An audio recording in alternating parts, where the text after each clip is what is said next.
Assalamualaikum warahmatullahi wabarakatuh. Bertemu kembali di channel Bahari TV. Oke teman-teman, sebelumnya gua mau ngasih tahu bahwa channel ini berubah nama menjadi Bahari TV. Dan di video kali ini kita akan membahas sebuah video yang agak berbeda teman-teman dari biasanya. Dan di kesempatan yang kali ini kita akan mencoba membahas sebuah kisah misterius yang terjadi di Australia. Oke, kalian penasaran dengan ceritanya? Silakan simak video ini sampai selesai. Jangan lupa like, komen, dan subscribe-nya juga. So, tanpa berlama-lama, sekarang kita masuk ke videonya.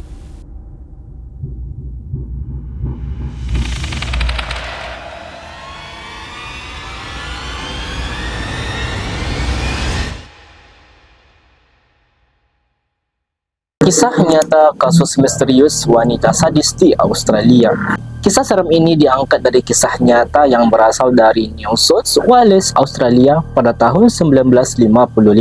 Kisah horor ini berawal dari dilahirkannya seorang wanita perempuan bernama Catherine Knight. Catherine ini berasal dari keluarga yang broken home, keluarga yang tidak harmonis, yang penuh dengan kekerasan, dan hal itu pun sudah menjadi makanan sehari-hari bagi mereka. Tidak hanya itu, Catherine juga mengalami beberapa tindakan pelecehan seksual dari keluarganya. Wow, agak ngeri teman-teman. Kemudian tetangganya pun tidak suka dan berperilaku buruk kepada Catherine dengan alasan dia tidak menyukai keluarga besar mereka. Meskipun begitu, Catherine tetap beranggapan kalau suatu hari nanti pasti ia akan menemukan suatu hal yang akan baik-baik, yang dimana Catherine akan memiliki keluarga kecil yang harmonis, dan dia akan menyayangi anak-anak mereka dengan tulus, memperlakukannya dengan baik, tidak seperti apa yang dia dapatkan sebelumnya. Namun seiring berjalannya waktu, Catherine pun mulai tertarik kepada lawan jenis dan memiliki beberapa hubungan dengan mereka. Hanya saja, setiap hubungan yang dijalani oleh Catherine ini selalu berakhir tidak baik, karena dia bahkan tidak tahu bagaimana caranya untuk mengungkapkan rasa kasih sayang dan cinta kepada pasangannya. Bahkan rasa dan perilaku itu pun belum pernah didapatkan sejak kecil oleh si Catherine ini, teman-teman.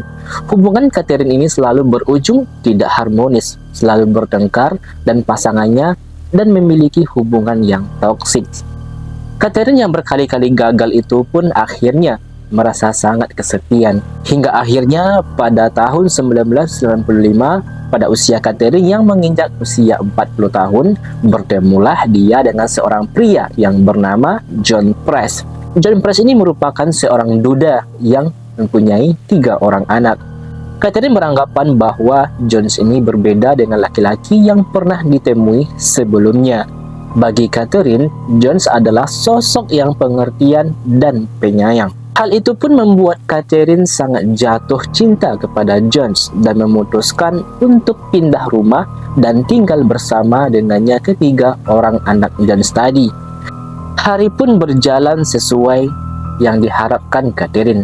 Dia sangat berbahagia dengan Jones karena hubungan mereka sangatlah harmonis. Catherine merawat ketiga anak Jones seperti merawat anaknya sendiri. Bahkan mereka pun berani menampakkan kemesraan mereka di depan teman-temannya. Namun, hal itu berubah saat Catherine mulai meminta penjelasan mengenai hubungannya dengan Jones. Keretakan itu pun mulai terjadi pada hubungan mereka. Catherine yang saat itu sangat ingin dilamar oleh Jones dan ingin menikah. Dia ingin suatu hubungan yang sah menurut dunia. Tetapi Jones yang sudah pernah gagal dalam pernikahan menjadi trauma, dan pada akhirnya si Jones ini tidak mau menikah lagi. Keseharian mereka pun berubah drastis.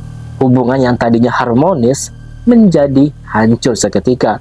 Mereka mendiamkan diri satu sama lain. Pertengkaran demi pertengkaran pun selalu berdatangan. Sampai suatu saat pada bulan Februari tahun 2000, John dan Catherine yang sedang berada di dapur lagi-lagi kembali bertengkar karena hal yang sama. Pertengkaran fisik pun sudah tidak dapat dihindarkan, dan tiba-tiba Catherine ini melihat ada sebuah pisau di dapur, kemudian menusukkan ke dada John tadi, teman-teman. Dan pisau itu membuat dada George ini berdarah. Dan tentunya George ini marah, kemudian berteriak dan mengusir Catherine dari rumahnya. Catherine menangis karena hubungan yang sudah berakhir dengan Jones. Dia memutuskan untuk pindah rumah yang jaraknya itu pun tidak jauh dari rumah Jones ini, teman-teman. Kemudian Catherine pun kembali merasa kesepian dan ingin berhubungan kembali dengan George tadi, karena dia masih bermimpi untuk memiliki keluarga kecil yang bahagia dan harmonis. Singkat cerita, akhirnya Catherine ini memutuskan untuk kembali ke rumah Jones dengan ketiga anak Jones yang dititipkan di penitipan anak, dengan tujuan untuk memberikan kejutan kepada Jones, dan datang menggunakan baju seksi berwarna hitam yang merupakan baju favoritnya Jones tadi, teman-teman. Catherine menuliskan surat yang bertuliskan bahwa dia ingin kembali dengan Jones dan memperbaiki hubungan mereka. Dia juga mengatakan bahwa ketiga anak Jones ini dititipkan di tempat penitipan anak. Catherine menyuruh Jones untuk menunggu beberapa saat sampai dia datang dengan kejutannya. Jones yang sore itu baru pulang dari kerja dan membaca surat yang diletakkan di atas meja tadi, sama sekali tidak merasa bahagia dengan kejutannya. Dia sangat marah atas keputusan sepihak Catherine yang menitipkan anak-anak Jones kepada tempat penitipan anak tadi, teman-teman. Pagi harinya Jones tidak masuk kerja. Rekan kerjanya pun heran kenapa kok tiba-tiba Jones ini tidak masuk. Kan mereka tahu kalau Jones ini merupakan sosok yang sangat rajin bekerja. Bosnya pun meminta teman Jones untuk mendatangi rumah Jones dan melihat apakah Jones baik-baik aja. Teman kerjanya itu pun datang, mengetuk dan memanggil-manggil nama Jones berulang kali. Namun, sama sekali tidak ada jawaban. Tetapi, teman Jones itu melihat ada noda darah bercucuran di atas kusen pintu. Saat itu juga dia merasa panik dan melaporkan hal itu kepada bosnya. Bos yang mendengar berita tersebut merasa khawatir ada sesuatu yang terjadi kepada Jones, sehingga dia melaporkannya kepada pihak berwajib. Polisi pun langsung mendatangi rumah Jones dan mengetuk pintu, namun tidak ada jawaban. Mereka pun mengecek lewat pintu belakang rumah, tetap sama, tidak ada jawaban juga. Polisi pun memutuskan untuk mendobrak pintu rumah Jones tadi, dan akhirnya kebukalah pintu rumah Jones tadi, teman-teman. Keadaan rumah Jones pada saat itu sangatlah gelap dan begitu hening, seperti tidak ada orang di dalamnya. Namun, sambil melihat-lihat isi rumah, mereka menemukan 2 piring makanan yang sudah disajikan dan ada surat tentang anak-anak John. Tidak hanya itu, polisi pun melihat ada kompor yang masih menyala. Polisi pun kembali memeriksa seluruh ruangan dan kagetnya mereka menemukan noda darah berceceran di lantai rumah itu. Mereka mengikuti arah darah itu, tetapi ternyata tidak hanya di lantai, di pintu, di dinding, bahkan kusen pintu pun meninggalkan jejak darah, teman-teman. Wah, ngeri kali. Petugas polisi pun memeriksa sebuah kamar yang terdengar sayup-sayup suara nafas seseorang yang tak lain adalah suara Catherine tadi, teman-teman. Catherine terbaring lemah di atas kasur dengan keadaan obat-obatan berserakan di mana-mana. Polisi yang melihatnya pun segera membawa Catherine dan memanggil bala bantuan. Polisi memeriksa lorong ruangan dan menuju sebuah kamar. Akan tetapi ada sejuntai tirai yang menutupi jalan tersebut. Polisi yang melihatnya pun kemudian menggasap tirai tersebut dan mengarah ke kamar, tetapi tidak menemukan apa-apa. Tiba-tiba dia merasakan sesuatu yang dingin menempel di tangannya. Pada saat dilihat, ternyata itu adalah darah yang menempel dari tirai yang digeser tadi. Merasa aneh dengan hal tersebut, dari mana asal darah itu berada, lalu dia pun kembali berjalan ke belakang untuk melihat dengan jelas, dan ternyata yang tadi dipegang bukanlah tirai, melainkan kulit manusia yang sudah dikuliti kemudian digantung.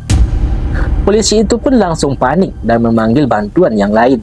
Setelah diperiksa, polisi membuka panci yang masih menyala di atas kompor tadi, dan kagetnya dia menemukan kepala John yang sudah direbus di dalamnya. Hal itu pun membuat polisi itu mual dan trauma berat. Tidak hanya itu, dan ternyata makanan dari 2 piring yang disajikan tadi adalah daging yang berasal dari milik John. Setelahnya, para petugas polisi itu pun membawa Catherine ke rumah sakit.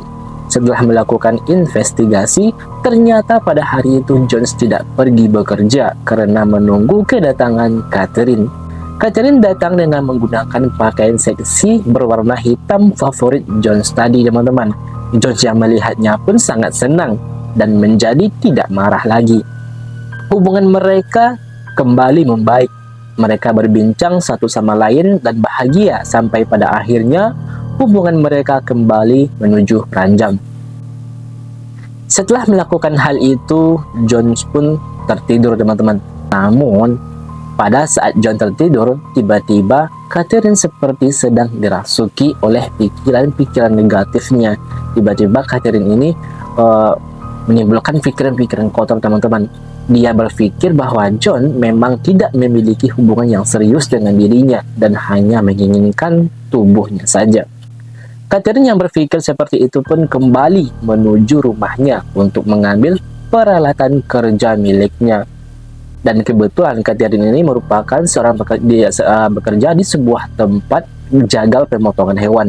Makanya dia memiliki alat-alat seperti itu dan itu sudah sangat terbiasa. Dia kembali ke rumah John. Melihat John yang sedang tertidur, Catherine pun langsung melompat ke atas badan John dan menghujamkan pisau ke arah dada John. Sampai akhirnya darah mengucur dengan deras dari dirinya. John saat itu sempat berlari menghindari Catherine yang sudah menggila. Namun karena keadaannya yang sudah lemah, Catherine tetap dapat mengejarnya. John yang saat itu hendak melawan memegang kusen pintu, makanya ada darah di sana yang terlihat pertama kali oleh teman John. Catherine yang kembali dapat memegang Jones, menarik tubuhnya dan kembali melanjutkan aksinya. Dia yang merasa sangat marah menghujamkan pisau sebanyak 36 kali ke tubuh John. Saat John sedang terbaring sekarat, Catherine pun menuju ke dapur untuk merebus air di panci.